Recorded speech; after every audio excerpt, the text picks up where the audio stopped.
carrot soaps, but never quite like this. I had bought these Guava, and they were a bit overripe, and I let them sit a bit too long and thought, you know what? The guava seeds would make a beautiful exfoliant. So I decided to process these into a wonderful guava cream. So I added a bit of goat milk to them and processed them and was so happy with the end result. They actually came out a beautiful creamy consistency. And I then just froze them in some ice trays so that I could use them in my recipe. So I want to thank you all for being here today. To all you new folks, welcome to the farm. It's so great to have you here. And to those who have been with me, thank you so much for sticking with me. I'm so glad you're here. So here I've just cut up, snapping actually, I'm not cutting them, I'm just breaking up some organic carrots.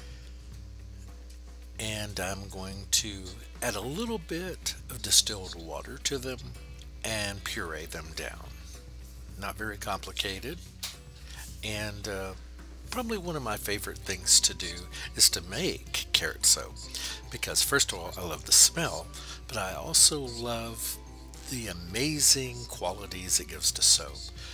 The beta carotene is absorbed through our skin and helps our skin's resiliency, but also for me, it is one of the most lovely lathers that you can get in a soap.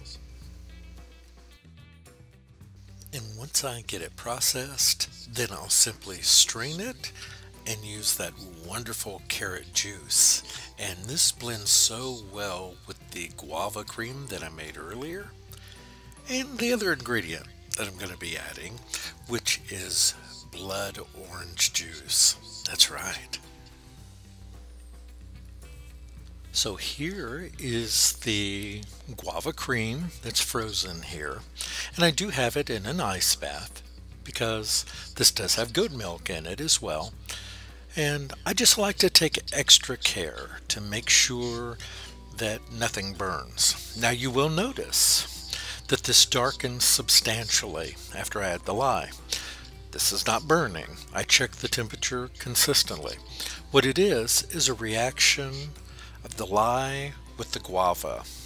The acidity of the guava with the lye turned orange.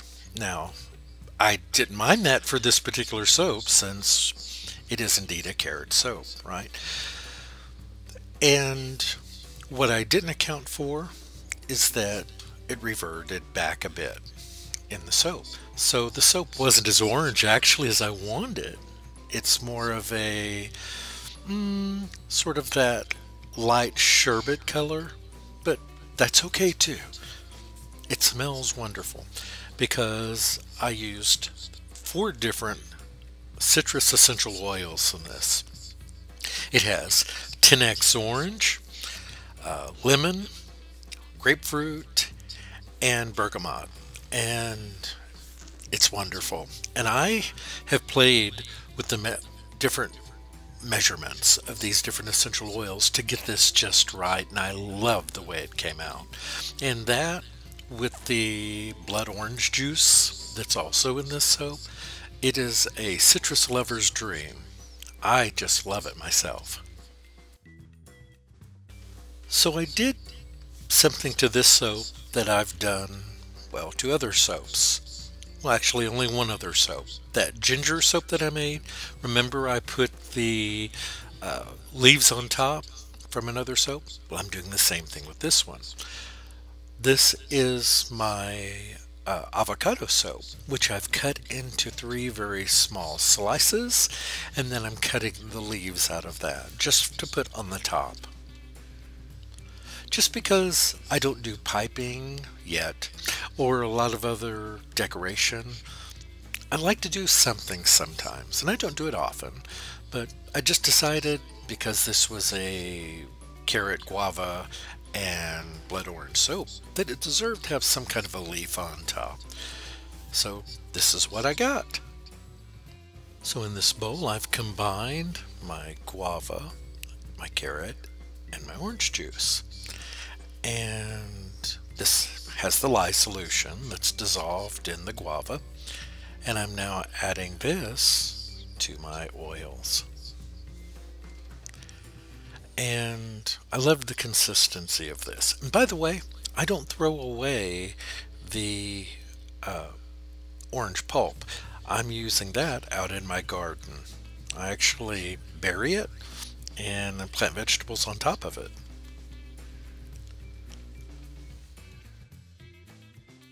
So all of those wonderful citrus aromas are wafting up to my nostrils, and oh, it's wonderful. I just love these smells.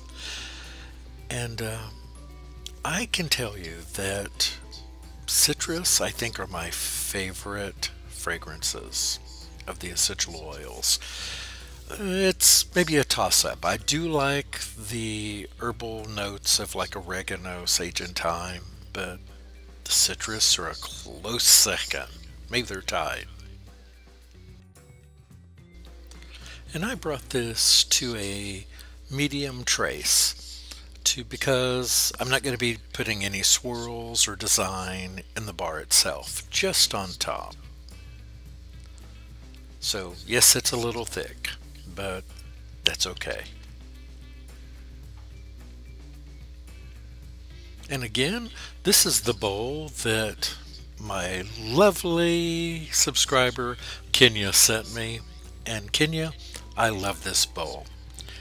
Now I'll tell you, when it's full, it's a heavy sucker, but I do love it. It's easy to clean.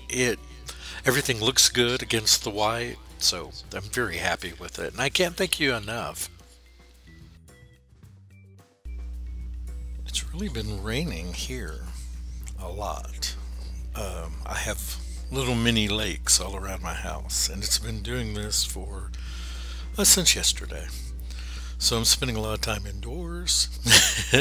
So I'll probably get a couple soap videos done over the next few days. Yeah, so basically I decided this wasn't quite enough. That's me. And so I brought in some of my orange peel and just dusted the top with that as well, just to give it a little something extra. If anyone ever finds a natural glitter, I will use that.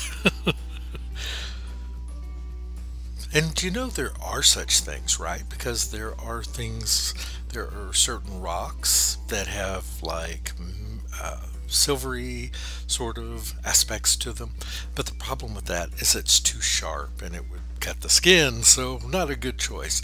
But there may be some things out there that might work. So that's pretty much it. Let's cut it and see what it looks like. And I let this sit for about 2 days in the mold, and came out great. Nice sharp edges, smells good. Now, because of the ground up guava seeds in it, there are a few drag marks. That's just the nature of when you have things in the soap. But it had a real nice feel to it, great smell. And again, the citrus sings in this.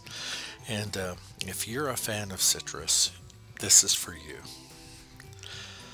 But I hope that you all have a terrific weekend. I'm sitting here stressing over whether or not what's going to happen with my job. I live in a very rural area. There simply is no work here that I can do. I have researched, believe me, quite thoroughly. And so I'm searching, of course, for similar kind of work that I can do from home. And I'll be filing for unemployment in the next few days. Now, I do want to say this. My boss's boss is checking for me upon me doing some research on a program where I may be able to port my skills over with slight modification to another program. I don't know that this is going to happen, and I'm only giving it about a 15% chance based on what she told me. But hey, somebody's got to be in that 15%, right? So maybe it's me. So fingers crossed. I'll let you know how that turns out. I'll know more on Tuesday or Wednesday. I'm not sure. One day next week. But thank you all so very much. You mean the world to me, and I'm so glad you're here. And I'll look forward to seeing you in the next video. See, I'm not even bugging you about subscribing or liking or any of that stuff, because you already do it. You're wonderful. I don't have to tell you that stuff. I see other channels that really do repeat that over and over again, and it keeps me from doing it sometimes when I hear it over and over again. I don't know about you. So what's the point of asking? You'll do what you feel like doing, right? If you like it, I hope you stick around. Thanks everyone. Have a terrific day, and I'll see you back soon. Goodbye.